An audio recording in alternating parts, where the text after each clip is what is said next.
Good morning students, myself Professor Anil Kumar and I'll be covering the last topic, that is FTP of your syllabus of computer networks for BCA third year, that is 5th semester of Punjab University Chandigarh. So let's start with the topic. तो FTP जो है इसकी full form होती है file transfer protocol. File transfer protocol, ठीक है. यानी कि आपको हमें अभी आपने ये पहले स्टडी कर रखा है कि प्रोटोकॉल मतलब क्या है, set of rules that govern the communication. मतलब एक रूल्स हैं जिसके अकॉर्डिंग हम कम्युनिकेशन करते हैं. तो हमने यहाँ पे कम्युनिकेशन किसकी करनी है, फाइल की. That is we want to transfer the files. तो आप क्या कह सकते हो कि जब कभी भी आपको एक कंप्यूटर से दूसरे कंप्यूटर में अगर फ़ाइल को ट्रांसफ़र करना है, in that case you need this particular type of protocol, ठीक है. जब भी आपको फ़ाइल को एक कंप्यूटर से दूसरे कंप्यूटर की तरफ अगर आपको सेंड करना है, ठीक है. यहाँ आप कह सकते हो कि अगर दो कंप्यूटर्स आपस में फ़ाइल की फॉर्म में कम्युनिकेट करते हैं तो आपको FTP का यूज़ करना पड़ता है, ठीक है. तो अब फाइल जो ये आपका FTP है, file transfer protocol, it is a part of TCP suit. जो हमने पहले स्टडी किया था, TCP/IP प्रोटोकॉल हमने पढ़े थे, उसी सूट का ये पार्ट है, ठीक है. दूसरा, इसका यूज़ तभी होगा जब आप कोई फाइल्स को ट्रांसफ़र करना चाहते हो एक कंप्यूटर से दूसरे कंप्यूटर को, ठीक है. ट्रांसफ़र का केस का क्या मतलब है यहाँ पे कि एक कंप्यूटर में कोई एक फ़ाइल पड़ी हुई है, उसकी एक और कॉपी आप दूसरे कंप्यूटर में भेज देते हो, उसे हम बोलते हैं फाइल ट्रांसफ़र प्रोटोकॉल. इसका मतलब ये नहीं है कि यहाँ पे जो फाइल है वो यहाँ पे डिलीट हो जाएगी, यहाँ वाली फ़ाइल की कॉपी इधर चली जाएगी. फॉर एग्जांपल अगर आपको इसको ईजिली अंडरस्टैंड करना है तो जैसे आप डाउनलोडिंग करते हो, तो डाउनलोडिंग में क्या करते हो आप, कोई भी फ़ाइल होती है इंटरनेट पे उसको आप डाउनलोड करते हो तो वो FTP के आधार पे होती है. यानी कि उस केस में क्या होता है कि आपकी जो फाइल सर्वर पे पड़ी हुई है उसकी एक कॉपी आपके कंप्यूटर में भी आ जाती है. तो it means it works on a client server principle. ये क्लाइंट सर्वर प्रिंसिपल के ऊपर जो है वो काम करता है, ठीक है. तो अब हम इसके देख लेते हैं बेसिक से फीचर्स हैं कुछ, क्या क्या इसके फीचर्स हैं. तो जो सबसे पहला फ़ीचर क्या है वो किसके रिलेटेड है, आपके डाटा रिप्रेजेंटेशन के रिलेटेड, कि जो ये डाटा ट्रांसफ़र करेगा उसको रिप्रेजेंट कैसे करते हैं, ठीक है. तो डाटा रिप्रेजेंट, इसमें जो डाटा ट्रांसफ़र होता है उसकी जो फॉर्म होती है दैट इज़ ASCII, ठीक है. ASCII हो सकती है 7 बिट, ठीक है, या EBCDIC हो सकती है. ये टाइप्स होती हैं अलग अलग तरह की कि हमने डाटा को कैसे हैंडल करना है. या फिर आपका 8 बाइनरी डाटा हो सकता है, 8 बिट बाइनरी डाटा सिंपल हो सकता है. मतलब जो भी फाइल ट्रांसफ़र होगी वो एक्चुअल में इस तरह ट्रांसफ़र होगी, या तो ASCII की फॉर्म में, या EBCDIC की फॉर्म में, या 8 बाइनरी डाटा के फॉर्म में. जो बाय डिफ़ॉल्ट इसका फॉर्मेट है वो ASCII हमेशा होता है. मतलब नॉर्मली ये इसी में होगा. अगर आप चाहते हो तो आप इनमें से किसी एक को यूज़ कर सकते हो. अगर आप इमेज को ट्रांसफ़र कर रहे हो, मतलब आपकी जो फाइल है that is in the form of image, तो इन दैट केस आपका जो है डिफ़ॉल्ट फॉर्मेट जो है वो बाइनरी डाटा होगा, ठीक है. सेकंड जो इसका आता है फाइल ऑर्गेनाइजेशन, कि जो आपकी फ़ाइल है वो आपस में ऑर्गेनाइज कैसे हो रखी है.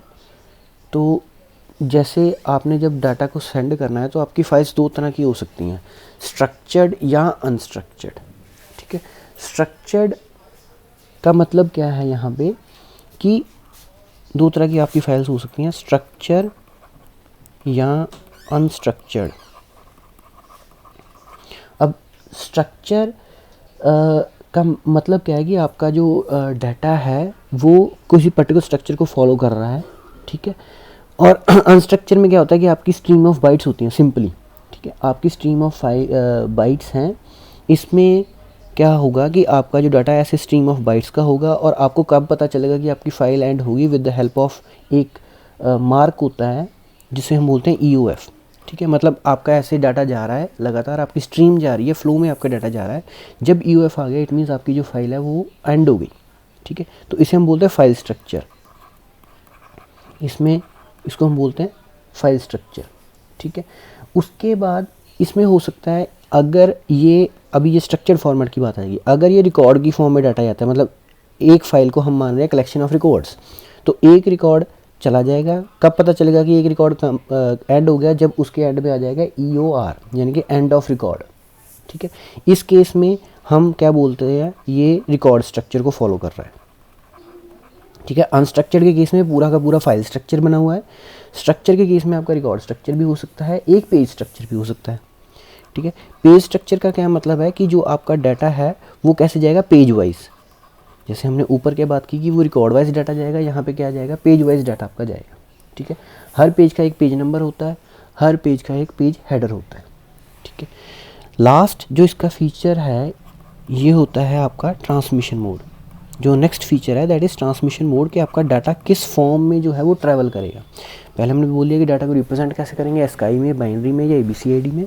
उसके बाद फाइल को ऑर्गेनाइजेशन कैसे करते हैं, या तो आप फाइल का स्ट्रक्चर पूरा का पूरा मान के चलते हो, या रिकॉर्ड की फॉर्म में सेंड करते हैं, या पेज की फॉर्म में सेंड करते हैं। ठीक है। उसके बाद आपका ट्रांसमिशन मोड होता है। ट्रांसमिशन मोड में सबसे पहला मोड आएगा आपका स्ट्रीम मोड।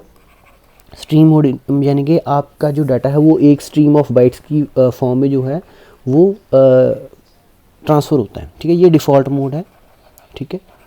मतलब आपका जो डाटा है उसको हमने बाइफिकेट अलग अलग तरह से बांटा नहीं हुआ है, एक जो फ्लो ऑफ डाटा है उसको आपने बोल दिया ये स्ट्रीम मोड है। ठीक है। लगातार जो बाइट्स हैं वो ट्रैवल होती जा रही हैं, उसमें कोई पेज नहीं है, कोई रिकॉर्ड नहीं है, कुछ हमने बांटा मोटा नहीं हुआ है। तो इसमें होता क्या है, सिर्फ आप जो डाटा है वो इक्वल साइज़ में बांट के, यानी कि ये स्ट्रीम की जो एक एक बाइट होगी ये इक्वल साइज़ में होगी और ये ट्रांसफ़र होती जाएगी। ठीक है। उसके बाद आता है next block mode. Block mode में क्या है कि जो आपका डाटा है वो आप डिलीवर कर दो in the form of blocks. Blocks मतलब अब आप डब्बे मान लो। ठीक है। आपके जब जो स्ट्रीम्स हैं इनको इकट्ठी कर दा, 4-5 स्ट्रीम्स के जो बाइट्स हैं उनको अगर इकट्ठे ही कर दिया तो वो एक ब्लॉक बन गया। ठीक है। तो हर ब्लॉक में जो है उसमें 3 हेडर होंगे। हेडर मतलब उसकी स्टार्टिंग में क्या होगा, जो पहला हेडर होगा वो ये बताएगा कि ब्लॉक किसके रिगार्डिंग है, मतलब डाटा जो है किस फाइल के रिगार्डिंग है, क्योंकि अभी ब्लॉक्स बांट रहे हैं, छोटे छोटे हिस्से बांट रहे हैं, तो वो किसी को बिलोंग करते होंगे। ठीक है। और जो सेकंड और थर्ड हेडर है वो सिर्फ ये बताता है कि साइज़ कितना है। ठीक है। कितने साइज़ का डाटा जो आप सेंड कर रहे हो। 2 मोड हो गए। तीसरा मोड जो है आपका कंप्रेस्ड मोड है। कंप्रेस्ड मोड मतलब आपका जो डाटा है वो ओरिजिनल फॉर्म में नहीं जा रहा, उसको कंप्रेस करके हम भेज रहे हैं। नॉर्मली जब डाटा भेजते हैं तो वो बहुत बड़ी बड़ी फाइल्स होती हैं, जैसे आपने देखा होगा कि जब आप डाउनलोड करते हो फाइलें, कई बार तो पूरी की पूरी फाइल आती है, कई बार उसका जिप फॉर्मेट डाउनलोड होता है। तो जिप फॉर्मेट का क्या मतलब है, वो कंप्रेस्ड फॉर्मेट है। ठीक है। तो अब कंप्रेशन की कई तरह की टेक्निक्स होती हैं, इसमें जो लगती है वो RLE यानी कि रन लेंथ इनकोडिंग जो है वो लगाई जाती है। तो ये इनकोडिंग स्कीम्स होती हैं। ठीक है। कि आपने डाटा को कंप्रेस कैसे करना है ताकि उसका डाटा जो ओरिजिनल डाटा वो लॉस्ट भी ना हो जब उसको दोबारा हम डिक्रिप्ट करें। ठीक है। इसके अलावा इसमें फ़ीचर्स जो है एरर कंट्रोल के होते हैं वो सेम ही होते हैं जो हमने TCP/IP में पढ़े हैं, और असेस कंट्रोल का होता है ये भी सेम ही होता है जो हमने TCP/IP में पढ़ा है। ठीक है। क्योंकि FTP अल्टीमेटली TCP/IP का ही पार्ट है, तो ये दोनों सेम ही मेथड यूज़ करेंगे। एरर कंट्रोल में मतलब एरर को कैसे आप हैंडल करते हो, और असेस कंट्रोल में आप लॉगिन पासवर्ड देते हो, तो वो वाली चीज़ आ जाती है। उसके बाद आता है आपका FTP ऑपरेशंस, कि FTP में आप कौन कौन से ऑपरेशंस कर सकते हो। ठीक है। मतलब ऑपरेशंस मतलब यहाँ पे काम क्या होगा। ठीक है। तो इसमें मेनली क्या है कि जब आप कम्युनिकेशन करते हो, जब आप कम्युनिकेशन कर रहे हो यानी कि डाटा आप इधर से उधर ट्रांसफ़र कर रहे हो, तो उस टाइम आपके कौन कौन से ऑपरेशंस होते हैं, तो वो 2 तरह के होते हैं इसमें। ठीक है। एक तो होता है कंट्रोल कनेक्शन। एक काम जो ये करता है वो करता है कंट्रोल कनेक्शन का, जो कनेक्शन बना है उसको कैसे कंट्रोल करना है। दूसरा जो काम होता है इसमें डाटा ट्रांसफ़र का होता है, जिसे हम डाटा कनेक्शन बोल देते हैं। तो अब आप देखो कि जब आपका सिस्टम, एक सिस्टम दूसरे सिस्टम के साथ कनेक्ट हो गया तो उसकी जिम्मेदारी किसकी होगी, हमेशा कंट्रोल कनेक्शन की। ठीक है। तो ये सारे कंट्रोल सिग्नल्स जो है वो सेंड करेगा। ठीक है। इसमें कंट्रोल प्रोसेसर होगा, प्रोटोकॉल इंटरप्रेटर होगा। ठीक है। एक कंट्रोल सिग्नल होगा जो पूरे के पूरे कम्युनिकेशन को कंट्रोल करेगा कि कहाँ से डाटा कहाँ जाना है, कितने टाइम में जाना है, या उसको कैसे समझना है। तो आप इस तरह मान सकते हो इसको। ठीक है। तो अब ये जो कंट्रोल सिग्नल है ये आपकी पोर्ट नंबर 21 पे काम करता है। जैसे हमने ये पोर्ट्स पढ़ी थी कि आपकी POP3 की अलग पोर्ट थी, SMTP की अलग थी, HTTP की अलग थी, तो उसी तरह आपकी FTP के जो कंट्रोल कनेक्शन है वो कौन सी पोर्ट नंबर को यूज़ करता है, 21 को। ठीक है। और जो आपका इसमें जो मेन रोल प्ले करता है वो आपका प्रोटोकॉल इंटरप्रेटर ही करता है, या जिसे हमने कंट्रोल प्रोसेस बोला है। ठीक है। तो प्रोटोकॉल इंटरप्रेटर क्या करता है कि जो भी आप डाटा ट्रांसफ़र कर रहे हो, तो हमने एक कंसेप्ट पढ़ा था NVT का। ठीक है। तो जो डाटा ट्रांसफ़र होगा वो NVT की फॉर्म में होगा। जब जो सेंडर है ये क्या करेगा, अपने नॉर्मल डाटा को NVT कैरेक्टर में कन्वर्ट कर देगा, और जो रिसीवर है उस साइड ये प्रोटोकॉल इंटरप्रेटर NVT को नॉर्मल कैरेक्टर्स में कन्वर्ट कर देगा। ठीक है। तो इस तरह ये कम्युनिकेशन आपस में कर लेंगे। अब आई बात दूसरे डाटा कनेक्शन की, तो ये 21 पोर्ट नंबर को यूज़ करता है, जो डाटा कनेक्शन है ये आपके पोर्ट नंबर 20 को यूज़ करता है, ठीक है। इसमें क्या है, डाटा कनेक्शन का मतलब क्या है, सिंपली जब आपका डाटा कनेक्शन बन गया तो आप सिर्फ डाटा जो है वो जो ओवर द लाइन जो आपका कम्युनिकेशन चैनल है, चाहे वो वायर्ड है या वायरलेस है, उसके ऊपर आप सिर्फ डाटा सेंड कर रहे हो, पर उसको मैनेज कौन कर रहा है, आपका कंट्रोल सिग्नल, ठीक है। तो इसमें आपकी कुछ कमांड्स आती हैं जो आप ये दोनों काम करते हो, ऑपरेशंस, कंट्रोल कनेक्शन या डाटा कनेक्शन के दौरान जो भी आप काम करते हो, इसमें कुछ कमांड्स की हम यूज़ करते हैं। जैसे इन्होंने दे रखी है एग्जांपल RETR कमांड, ठीक है। तो इसका मतलब क्या है, रिट्रीव फाइल।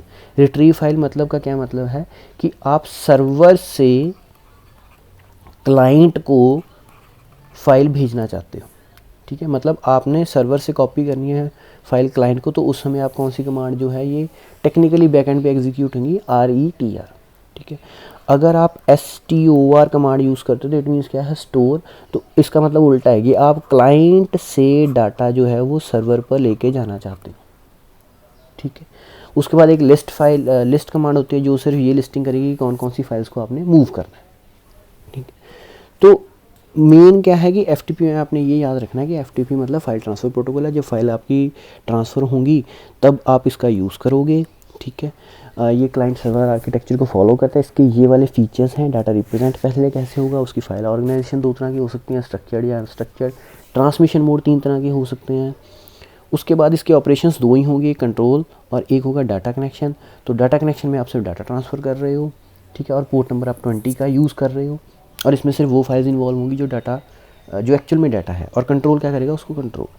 उसके बाद इसकी FTP की सिर्फ 2 टाइप्स मानी जाती हैं, ठीक है। उसके बारे में सिर्फ आपको मैं थोड़ा सा आइडिया दे दूंगा। एक होती है एनोनिमस FTP। एनोनिमस आप एक वर्ड है इंग्लिश का, इसका सिंपल मतलब है कि जिसके बारे में आपको पता नहीं है, ठीक है। एनोनिमस कोई भी हो सकता है। तो जब आपको यूज़र नेम और पासवर्ड की ज़रूरत नहीं है, जैसे आप डाउनलोडिंग करते हो तो कई बार आपको बोलता है कि आप यूज़र नेम पासवर्ड डालो, ठीक है। कोई ऐसी चीज़ है जिसको डाउनलोड करने के लिए अगर आपको यूज़र नेम पासवर्ड की ज़रूरत नहीं पड़ती तो उसे हम बोलते हैं एनोनिमस FTP, ठीक है।